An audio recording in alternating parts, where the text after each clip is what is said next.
Hola chicos, ¿cómo están? Una alegría encontrarnos, aunque sea por este medio. Soy su profe de matemática. Y bueno, hoy continuamos con la unidad de números complejos. Y la clase de hoy vamos a ver adición y sustracción de números complejos. Primeramente, vamos a ver adición y sustracción de números complejos como par ordenado.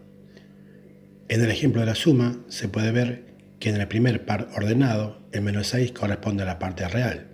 En el segundo par ordenado, el 2 corresponde a la parte real. Por lo tanto, el 3 y el 4 corresponden a la parte imaginaria y eso se suma en forma respectiva. Lo mismo sucede con el ejemplo de la resta. En el primer par ordenado, el menos 6 corresponde a la parte real.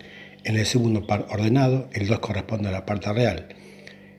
Y el 3 y el 4 corresponden a la parte imaginaria de cada par ordenado. Y eso se debe restar en forma respectiva. En esta diapositiva vamos a ver cómo se suma y se resta números complejos en forma binómica.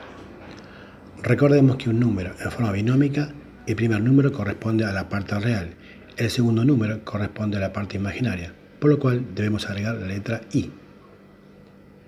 En el ejemplo de la suma, sumamos cada parte real, menos 6, sumamos con el 2, 3, sumamos con el 4, que es la parte imaginaria.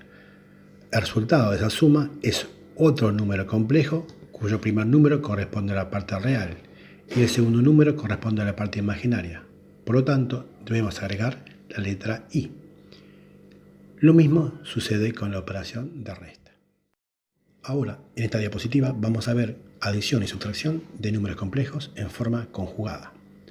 Recordamos que todo número complejo tiene su opuesto o conjugado, es decir, la parte real es la misma y la parte imaginaria es opuesta a la anterior. Por lo tanto, en la suma se duplica el valor de la parte real y al sumar dos números opuestos se cancelan. Por lo tanto, en el resultado siempre será el doble del componente real. En la resta sucede todo lo contrario. La operación resta cancela la parte real y duplica el valor de la parte imaginaria. Ahora vamos a ver suma de números complejos en forma gráfica, para lo cual debemos ubicar cada número complejo en un plano cartesiano, para lo cual vamos a utilizar un vector asociado a cada número complejo, z1 y z2 por ejemplo. Para efectuar la suma, trazamos una recta paralela al vector asociado a cada uno de los números complejos que representan, pasando por el extremo del otro número complejo. Por último, trazamos una semirrecta con el origen en el origen de coordenadas, cuyo extremo coincide con la intersección de las rectas antes trazadas. La nueva semirrecta vamos a llamarla z3, que representa la suma de los números z1 y z2.